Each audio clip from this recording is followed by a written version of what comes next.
ربکم فقلت استغفروا ربکم انہ کان غفارا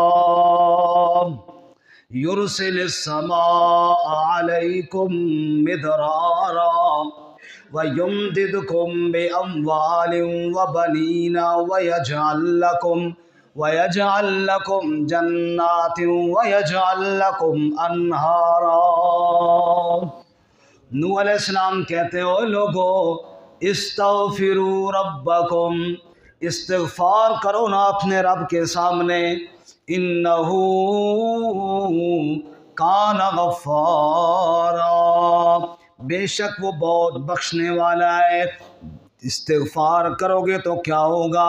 یرسل السماء علیکم مدرارا، بارشیں برسائے گا، مالوں کی کمی ختم کر دے گا، اولاد فرما بردار ہو جائے گی، مال اولاد سب کے اندر برکتیں آ جائیں گی جب تم اللہ کے سامنے استغفار کرنا شروع کر دو گے تو۔ آج پورا ملک پریشان ہے مہنگائی کی وجہ سے، اور جہاں بیٹھتے ہیں وہ فلانی پارٹی کھا گئی، فلاں لوگ کھا گئے، یہ کر گئے وہ کر گئے، اس کے علاوہ اور کوئی بات نہیں ہے، اور ان باتوں سے مسئلے کا حل بھی کوئی نہیں ہے۔ میں اگر یہاں پہ تقریر شروع کر دوں نا ہر ایک سیاسی پارٹی کے خلاف، تو تقریر تو کر سکتا ہے بندہ، لیکن بتاؤ میری تقریر کرنے سے حالات ٹھیک ہو جائیں گے؟ بولے جی، اگر اس کی جگہ پہ استغفار کرے نا تو اللہ کا قرآن کہتا ہے حالات ٹھیک ہو جائیں گے، رب کا وعدہ ہے حالات ٹھیک ہو جائیں گے۔ جو کام کرنے والا ہے اس طرف دھیان کوئی نہیں۔ میں اپنے گناہوں کو معافی مانگوں نا، ایک عالم نے بڑی خوبصورت مثال دی ہے نا، گلی کے اندر شور ہوا کہ باولا کتا آ گئے، بھائی باولا کتا آ گئے، اپنے بچوں کو بچاؤ۔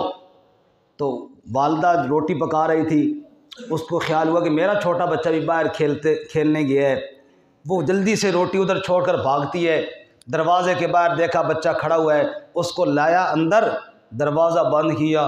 کتا جانے اور لوگ جانے، میرا بچہ تو محفوظ ہے۔ رب کہتا ہے تم استغفار کرو، مجھے راضی کرو، مہنگائی جانے اور لوگ جانے، میں تمہیں رزق عطا فرماؤں گا۔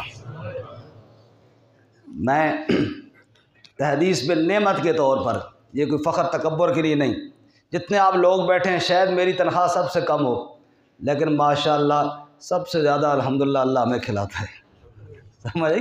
کوئی پریشانی، مہنگائی جتنی ہو جائے مولوی کا حلوہ نہیں بند ہوتا، الحمدللہ، سب کو سبحان اللہ۔ ہمیں تو بادشاہ آزمی کی گولیاں اوپر کھانی پڑتی ہیں، اور جناب فلاں ٹائم کھانا ہے، ایک بندہ کہ یار نہیں آج ٹائم نہیں ہے، کل رکھ لینا یار، اوہو چلو مغرب کے بعد ایک جگہ دعوت ہوتی ہے، عشاء کے بعد دوسری جگہ دعوت ہوتی ہے، الحمدللہ۔ شکم درویشاں تندور خدا، سما در فناز، سما در فناز، اور یہ اللہ تعالیٰ نے ایسا تندور لگایا ہے سب کچھ اس میں جاؤ اور جناب ہضم ہوتا جا رہا ہے۔ غریبی اپنی جگہ پہ ہے، رزق اللہ بے شمار دے رہا ہے۔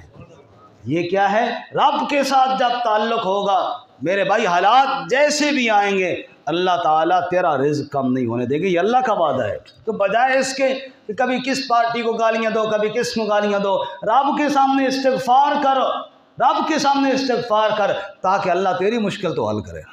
تو یہ کام کریں گے سارے انشاءاللہ، استغفار کرنا۔ اور آخری بات، استغفار کرنے والا چاہے وہ اس پہ اوپر اللہ نبی کو کتنا ہی غصہ کیوں نہ ہو، وہ اللہ کا محبوب بن جاتا ہے۔